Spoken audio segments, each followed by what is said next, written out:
How's it, guys? How's it? Awesome to be back. Love doing this, loving the support, loving the vibes I'm getting, loving the comments, loving it. Thanks, guys, loving it.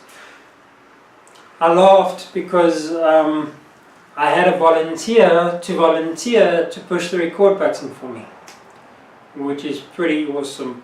The volunteer will be doing this for about 10 days or so, so pretty cool. I'm excited about that.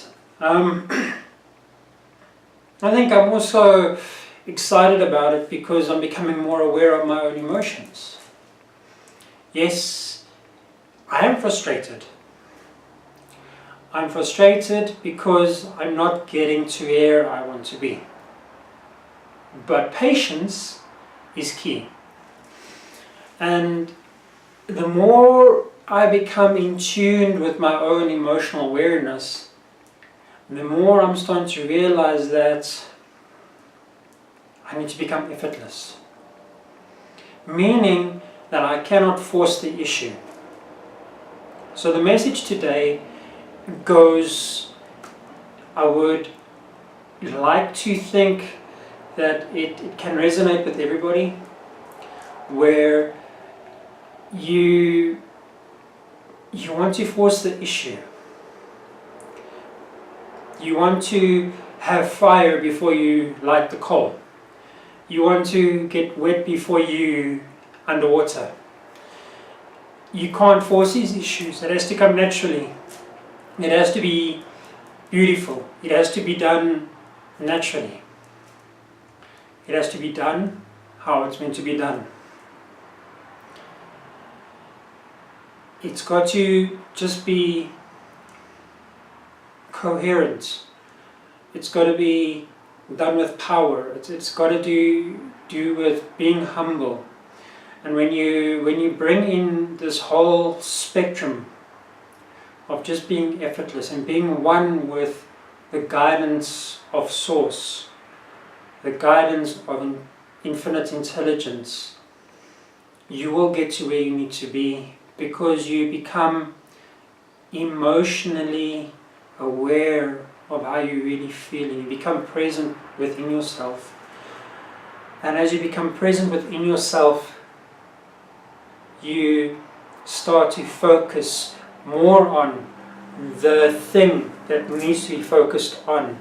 You start to realize that your own ambition is a form of your own personal progress. Your emotional awareness it's like a guiding star. It's a compass. It's a compass that's trying to direct you somewhere. And I love that. I love the idea that your internal self is your guide. Your spirit is your guide. It's your human vessel guide. Because after all, this is just flesh and bone. It's just a vessel. What's inside is your soul. Forget about the organs and the atoms and the energies. It's your source that makes things happen. It's your spirit that makes things happen. It's your connection to your own awareness that makes things happen. And I'm starting to think that your physical awareness is vital. Your spiritual awareness is pivotal. And your emotional awareness is the connection point between the two. It's a thing that sets it off. It bonds it together, and it forms this unity. And this philosophy that I'm investigating, it's such a beautiful thing. So how are you gonna, or how can we incorporate this into our daily lives, to make our lives feel better. Not just feel better, but instead of just striving, start thriving. Instead of just being mediocre, where there's nothing wrong with being mediocre. Cool, there's nothing wrong with being ordinary. It's just that I don't want to be extraordinary. I don't want to be ordinary. I want to be extraordinary. Sorry. I want to be extraordinary, not ordinary. Too many thoughts flowing at one time. So I wasn't aware right now of what I was saying. I was knowing, but I wasn't present. I wasn't aware, I wasn't emotionally aware of myself until that very point. Interesting. So,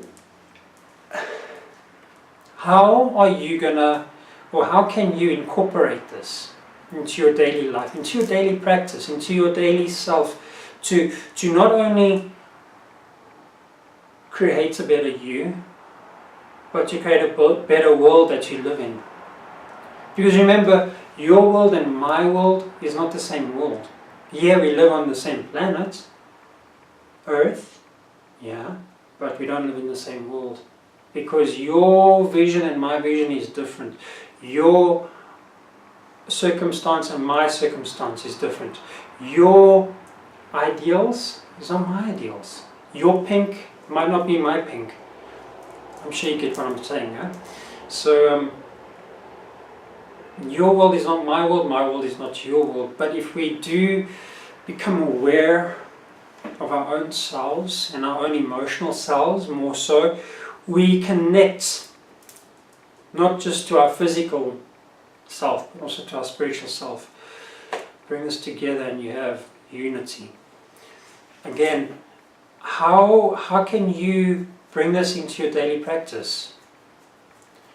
Something I've started doing is just when I'm not feeling comfortable about something, I just affirm to myself that I have the answers.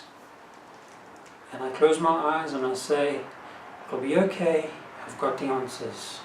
Or calm down, think clear. Don't stress, because obviously stress is a man-made thing. We're not born with stress, we just get stress. We don't die with stress. Stress is a man-made thing. And when you become aware of that emotion of stress, or you become aware of the emotion of fear, and I remember fear could be two things. It could be something that's protecting you or something holding you back. That's up to you. If you don't quite gel with that, let me put it this way. If you are on the second floor or 22nd floor of a building and you want to walk over the edge, fear will stop you. Fear will stop you because fear knows it has to protect you. But if you are making the conscious choice to bungee jump off 22 floors, you will have fear because you have to push yourself. You're going towards the unknown. Back to the point of awareness, emotional awareness. You could implement your emotional awareness to try and understand not just yourself, but what the other person is trying to bring to the table. Because when you become in tune with your own awareness, when you become attuned to your own awareness of your emotions, you start vibing off others' emotions. You start to understand their emotions. So I know that we have spoken word, we've got written word, we've got body language, but I do think we have emotional language. And when you're becoming emotionally aware of yourself, you do become emotionally aware of those around you, or those that you're connected with more so. And it gives you that ability to go up to somebody, some random stranger and just say, don't worry about it, we'll be okay. If you desire that intensifying approach to your own emotional awareness. So again, how are you, or how can you implement emotional awareness? I'll dive deeper into that over the next course of the week. Thank you.